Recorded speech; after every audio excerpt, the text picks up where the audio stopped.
Mes amis, laissez-moi vous raconter une histoire. Il était une fois, dans l'univers du World Wide Web de l'internet, rongé par des Face ID c'est nul parce que Touch ID c'est mieux. Un youtubeur qui résistait encore et toujours à l'envahisseur. Et ce grand, beau, barbu, musclé et talentueux youtubeur n'était autre que Léo Duff.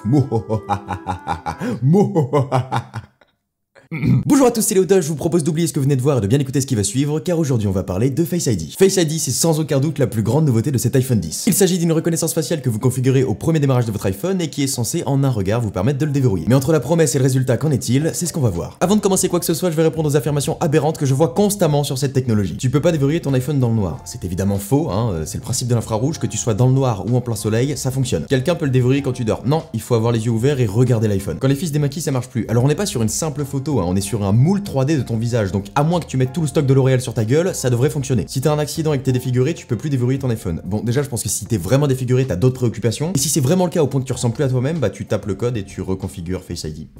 Voilà. Il y avait déjà ça sur Samsung.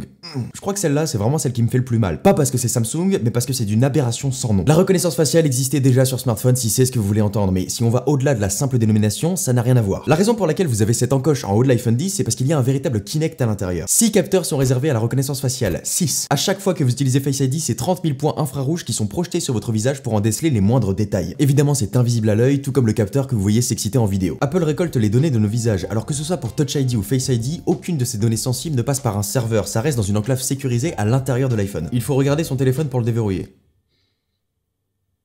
On va revenir sur ce point après. Je voudrais poursuivre avec d'autres remarques qui me font pas mal au crâne cette fois, mais que je vois trop souvent. On peut pas mettre plusieurs visages, mais ça n'aurait aucun sens. Un smartphone est un outil personnel et Apple le considérera toujours comme tel. Évidemment, si quelqu'un d'autre veut le déverrouiller, tu peux lui passer ton code. Oui, mais sur Touch ID, on pouvait mettre plusieurs empreintes, parce que t'as plusieurs doigts. Si t'es normalement constitué, t'as qu'un visage. On peut pas déverrouiller l'iPhone quand il est posé sur un bureau. Oui. C'est un fait. Alors il y a quand même un certain degré à partir duquel ça fonctionne, mais s'il est sur le côté, il pourra pas te détecter. La seule vraie question à se poser, c'est est-ce que ça vous arrive vraiment? Personnellement, quand je veux utiliser mon iPhone, quoi qu'il arrive, je le prends en main, donc ça me concerne absolument pas. C'est peut-être votre cas, posez-vous la question. Il faut swiper pour déverrouiller, ça fait plus d'étapes que Touch ID, c'est moins rapide, il faudrait directement avoir accès à l'accueil. Je pense qu'il y a un véritable problème de projection dans cette remarque. Le premier souci est de considérer le fait de regarder son smartphone comme une étape, comme si tu le faisais pas sinon. Ah non, moi j'utilise mon iPhone à 1 mètre de moi, les yeux fermés.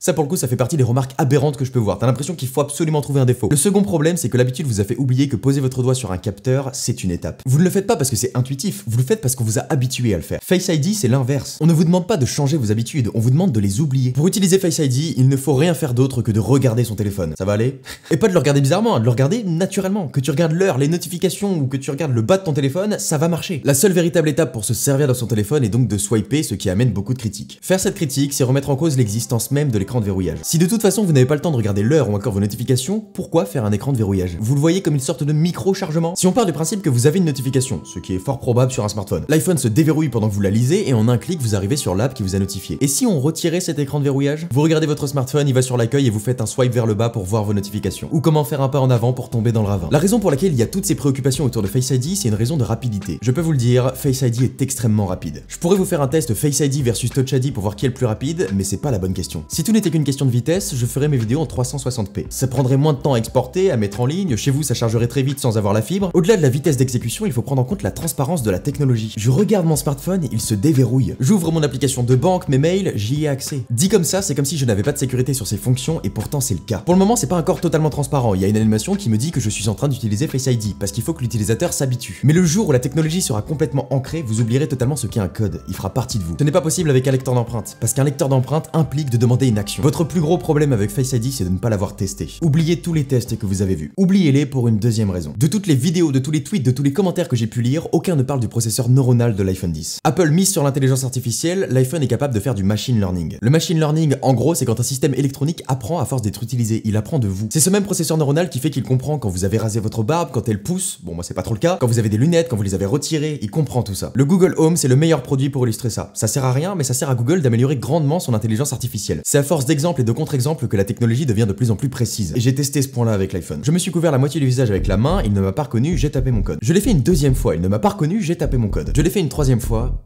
il m'a reconnu. Face ID apprend de vous, il apprend avec l'utilisation, avec le temps. Il ne vous reconnaît pas dans un certain angle, une certaine position, tapez votre code et vous développez sa capacité de reconnaissance. Il va donc devenir de plus en plus performant et peut-être de plus en plus rapide. Face ID se configure au démarrage et s'éduque avec le temps. J'espère que vous avez un autre regard sur Face ID, restez attentifs car dans une prochaine vidéo on va encore chambouler tout ça. Merci à tous, c'était Léo Duff. So what you got? I got knocked, making you circle your block. Never get off of my crotch and let me turn up a notch. But they block, never stop, nigga give up the props. Boom, boom, shakalaka, he be on fire, party cops. Several on my shaka rock, one with the flow, I'm caught around. Avatar, puff the line, now it's a Kuna Matata. For advertise, I stand outside, wearing a pizza guy disguise. Delivery and travel time.